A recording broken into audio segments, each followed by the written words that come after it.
This isn't a video about the Haranir, but it does have to start off with them because they are basically our in to a story that I've been trying to tell, that I've been wrestling with for months now. So, Blizzard just admitted that the Haranir were supposed to be an allied race in the War Within, not the sort of bit players that we ended up getting. And that absolutely tracks. Think about how they were marketed as being central, even in the full-blown cinematic. And now, of course, we know their role was cut back, was moved to midnight. This is something we'd all suspected, but now it's been confirmed via the fireside chat with Maria Hamilton. But as I said, the more important thing is that this is only the tip of the iceberg. What it actually is my into a story I've been wrestling with for months, which has been trying to make sense of the very strange last few years of World of Warcraft. Now, have you ever rolled a fresh endgame character, inhaled a few guides, and done rubbish DPS because basically you're still new and you haven't actually practiced? Well, back in the day, that's how coding, when all you were really doing is a university course, kind of felt. But with today's sponsor, boot.dev, you're going to get both the best way to learn backend development and one that is made specifically for you, a gamer. Quite literally, because Boot is structured like a community RPG. It is one with soul, and the founder, Lane, actually hit me up years ago because he's also a WoW player and he's designing it for people like us who want to learn back-end development. Back then they were new, but now over 750,000 students completed 33.7 million lessons. And Boot is all about learning back-end development from the fundamentals through to advanced career-focused training. You'll be doing personal projects for your portfolio and guided projects, like this really fun one of making a Pokedex. But here's what actually matters: knowing the real fundamentals. It's easy to fire up, say, V0 or Cursor and make some cool, as they say now, vibe-coded stuff. But very often, well, when you do that, you may not know the fundamentals. That can often lead to funny and security nightmare-like results. But with Boot, well, you'll actually know the fundamentals, and the learning paths are in either TypeScript or Go, which is a fantastic thing. I'm so glad they added TypeScript. It's all well designed, super motivating because of the RPG structure. It's got goddamn boss fights in it, and it's really fantastic. You'll get 25% off your first purchase at boot.dev/Bellular, and if you're not happy, well, they will refund you on the spot with a 30-day money-back guarantee. The best place to start is with Chris Metzen, who returned 8 months into production of The War Within. Now, he walked into a team that was deep into something quite ambitious, and I would argue completely doomed in the format they had chosen. You see, the version of The War Within they were making at that time was trying to tell the entire Azeroth story within a single expansion. And we can even see some early concept art that likely is dating back to those days. Here it shows a body of Azeroth deep underground. And I'm sure you can imagine the flow of this, descending through Khazalgar, confronting the Black Blood. You get hints of Titans being sus through the Earthen storyline. We see that weird Titan facility that's near the Undermine portal. Then we go to Undermine, we find more Black Blood, and eventually we go to the Rootlands. We find out what's up with the Haranir. Maybe we meet Azeroth herself. Something like that. Now, Chris Metzen's read in the story was that Azeroth needed way more room, hence the whole World Soul Saga thing, basically doing that in 3 expansions instead of 1. Now, I completely agree with that call. I think it would have been insane for us to meet Azeroth at the end of The War Within. But there was a little bit of a problem with all of this. You see, Chris Metzen returned pretty much right as Dragonflight had launched. Now, by that stage, again, War Within was 8 months into production. Doing a pivot of this size at that point in time was always going to leave visible seams. And I think we have all noticed this quite profoundly over the last 2 expansions. But back to the Haranir for a sec. Obviously, the Haranir did ship in the War Within, but they got nowhere near the central role that I think was signaled by marketing. There were a few quests, there was some background lore, but not a big headline allied race. And there were even some interesting little bits of data mining, things that suggested them being more of an allied race, like a whole bunch of character customizations that were found during the alpha. But to probably get a sense of this, we need to go to the Emerald Dream, which was the final major patch of the Dragonflight expansion, because the seeds of their role were very much planted in Dragonflight, in the Emerald Dream, in a story we found called The Legend of Eluna here. You've probably heard me talk about this one before. Rapid fire version is it lays out how when the Titans came upon an old god-infested Azeroth, Haranir, one of the Titans, decided to plant a world tree that was given to her by Elune, who is another, let's just say, cosmic powerful character. We don't need to deal with her today. So she plants this. Aman'Thul, the leader of the Titans, tears it out because he just sees it as a weed, but the roots remained. Now, in the story of Eluna here, we then learn that Elune sent guardians to protect the roots that remained. And I think it's pretty obvious that everything we've seen points to the Haranir being those guardians. And they actually don't feel crowbarred into the lore. They actually slot into some pretty well-established Dark Troll migration patterns in and around the Well of Eternity. But that's nerd shit from Warcraft Chronicle. We can deal with that in a lore video later on. Now, obviously, we expected them as an allied race. There was then data mining that uncovered the Rootlands. Now, when I say uncovered, it was really fragmentary, I'd say, but still, Rootlands was there. And it did appear to be a clear sign of a future zone, plausibly patch 11.2. And there's a fragment of that in the game today. If you fly to this area, it does look like an entrance to somewhere. Well, instead of finding yourself in a new zone or a new area, your character just falls asleep and you wake up on the ground. It's actually just what happens whenever you fly out of bounds in the Emerald Dream. So, it very much reads like a placeholder for a later zone, just like how the rockfall that the goblins blast open to start off patch 11.1 was sitting there in patch 11.0. But that's actually far from all, because today's story isn't just of the Haranir, it's of plans and development pipelines changing at Blizzard, and how we ended up feeling that in the game. Evidence of this is everywhere, but the easiest way to look at it is through the Dark Heart. So in the Forbidden Reach, the Dark Heart isn't called the Dark Heart, it just looks like a key to Aberrus. We of course go to Aberrus in 10.1, but then in 10.1.5, Fractures in Time, suddenly this very same thing that previously appeared to be a key was actually a prototype Dragon Soul. And then, of course, Xal'atath returns to the stage, setting up all this World Soul Saga stuff. But then we still did have our final patch, where we dealt with Farak. He was a cool dude, I think a little bit underwritten, but that does kind of make sense to me. The sort of macro arc of the game kind of moved out from under him, and he just wasn't that important in the end. But what he forced was actually important, and it's a major clue for us today, and that is Azeroth blessing the Dragonflights.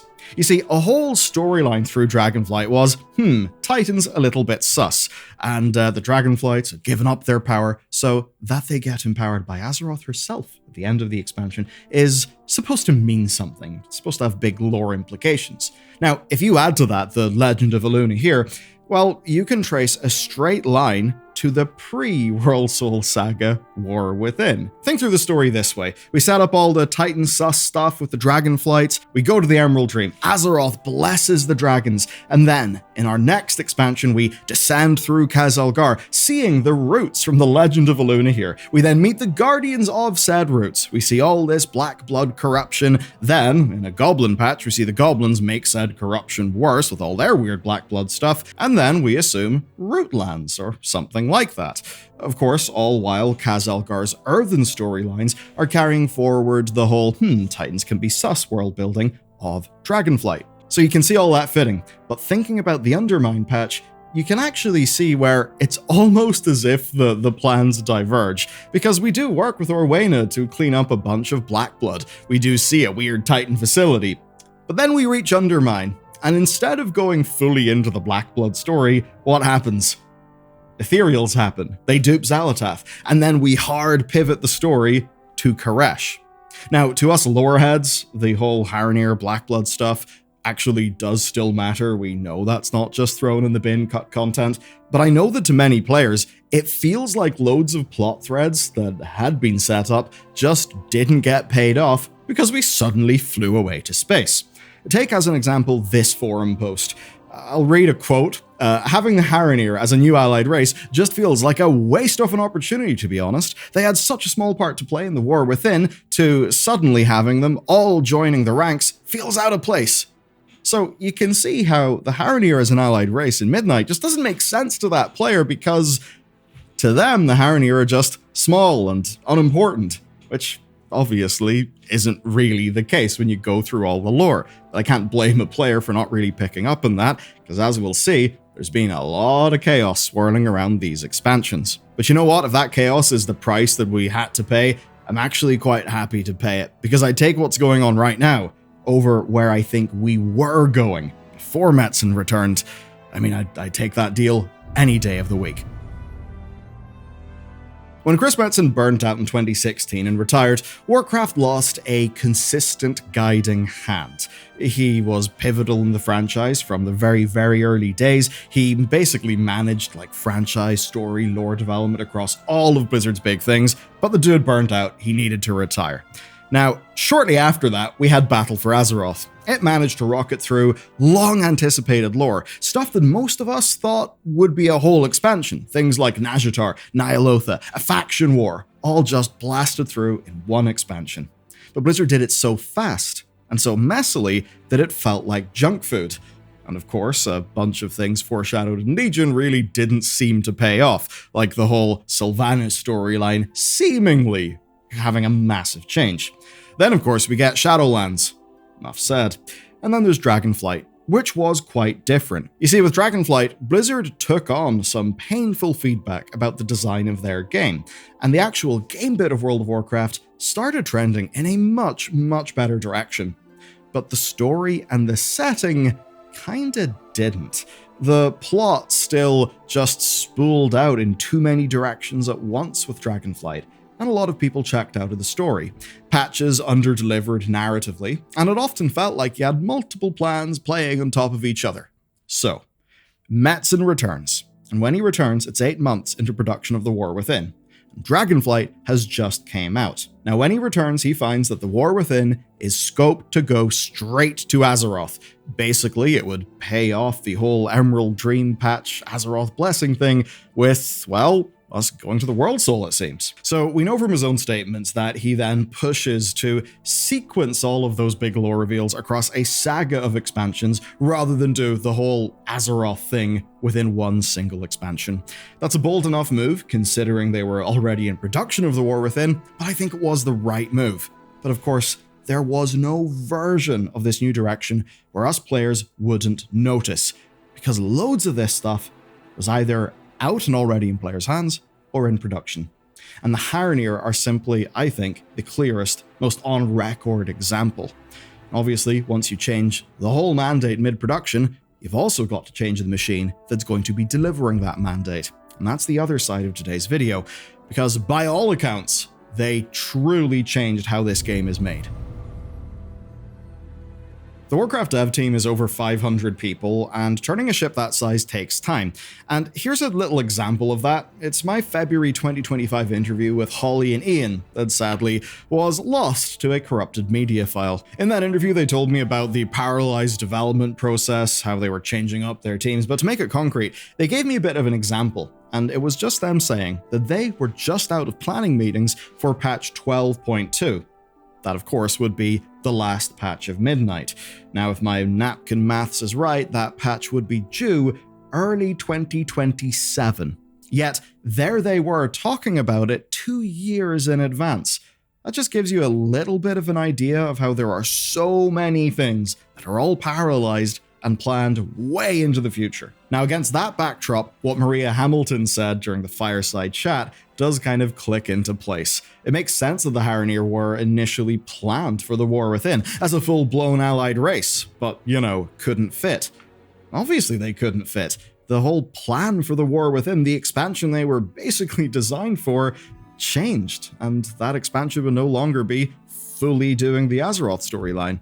So yeah, the Haranir moved to Midnight, and Harandar, while it's not exactly a confirmed thing, Harandar sure is a bit suspicious when we think that there was something in and around the War Within called the Rootlands under development at some point. But you may be thinking, what about Koresh? You see, I'm actually open to Koresh being a part of Blizzard's long-term plan ages ago, before Chris Metzen came back.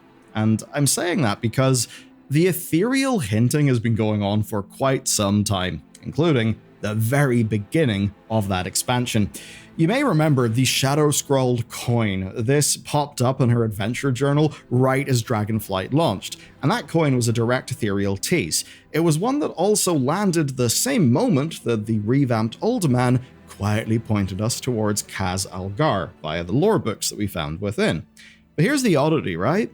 That coin came from a character called Shadreen. Now, she's a very suspicious ethereal who notably is not on Koresh. And I say notably because instead of seeing Shadreen, we see an NPC explaining her absence. So to me, it almost reads like Koresh was almost certainly planned way back then, but I think maybe the timing and the narrative framing might have changed up a little bit. I don't know, almost as if Dragonflight 11.0 was setting up the old War Within, but that shortly after Dragonflight shipped, Metzen returns and the whole plan changes, now having the World Soul Saga, meaning the War Within was rescoped to fit the World Soul Saga, rather than being one single expansion that deals with the full Azeroth story. This video isn't just about the Haranir's reduced role. I mean, every storyline kinda shows the scars. Take the Earthen and the Halifal Arathi, pretty cool guys, but they do feel kind of underutilized. I mean, they're wholly uninvolved in the final major patch of their expansion. That's a bit weird, isn't it? And also, just imagine the internal chaos going on. They rescoped an expansion narrative. They started loads of development experiments, and they restructured the development pipeline. I mean, talk about assembling your plane after you have jumped off the cliff. It's definitely risky, but I still think that rescope was the right call, and I do actually think we're past the worst of the awkwardness. That's because we know Midnight was built for the World Soul Saga, not reshaped 8 months into its development. Now that doesn't erase the choppy experience of Dragonflight and the War Within, but I think it goes a long way to explaining it. Basically, if you feel like we've been playing through different pieces of different plans that have been sort of stitched together to sort of be cohesive, that's how it's felt to you, I don't think you're mad. I think that's basically the upshot of what happened behind the scenes. But that's not to say that what you've played was a waste of time. I definitely don't think that. Okay, so when you see story elements like the Haranir, the Black Bloods, or even Avalorn, remember that from Dragonflight? Think about those things as set-up background, right? Think about them as world building. And when a patch is focusing on, say, Koresh or the Ethereals, don't assume that that means that the Black Blood stuff is totally forgotten about. What I would say is that for a while, the signal-to-noise ratio of WoW's story has been a little bit off. It's, again, strange how the Earthen and the Arathi had no major part in their expansion's final major patch. That's pretty weird. I'm not going to tell you that that's normal. It does really appear to be weird. And in my view, it explains comments like this one that I saw in one of our videos. I always thought the Haranir were cringy, basically Avatar people in WoW, but the setting sounds really damn cool. Now, that comment was left in our Midnight lore video, and all that lore video was doing was connecting the dots. It was just pointing out how bits of the story across War Within and Dragonflight connected together and lead into Midnight. And it turns out that seeing that story told well, and in one place, this viewer went from thinking the Haranir are cringe to seemingly being excited for the zone that they're getting in the next expansion. You see what I mean when I say the signal-to-noise ratio was a bit of a problem? Because all that good story, all that good world building was always there. People just struggled to tune into it. I mean, for a similar beat, I'm sure there are loads of people who remember Tyr from Dragonflight, and might assume that that stuff with Tyr is just a bit of a dead end, that it's been forgotten. I couldn't blame anyone for thinking that, but I don't think it's forgotten. I think it seems perfect for The Last Titan. Just like all the juicy Arathi lore, you know, about the other continent that, by the way, has actually fought with the Naga. I think that's really cool. I think that's going to be relevant in the future. Just like, for another example, all the lore that we learned from Arcadis' audio logs in Dorna Gul. It's just that WoW had a signal-to-noise ratio problem, and for fairly understandable reasons. I think game development is messier than most of us know on the consumer side of things.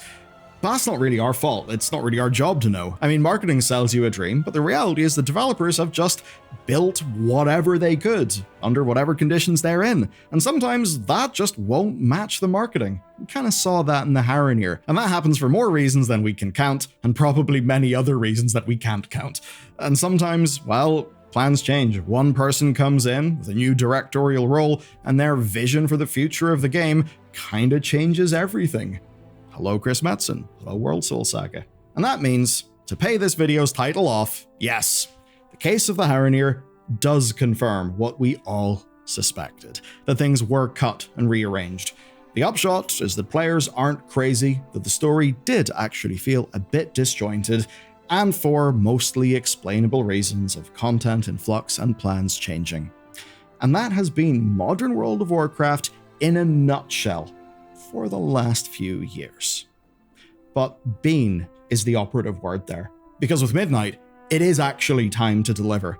I've been understanding of the fractured state of the Warcraft setting because I know a lot of shit changed behind the scenes. I know plans changed, but now, well, Midnight's purpose-built for World Soul Saga. There kind of is no excuse.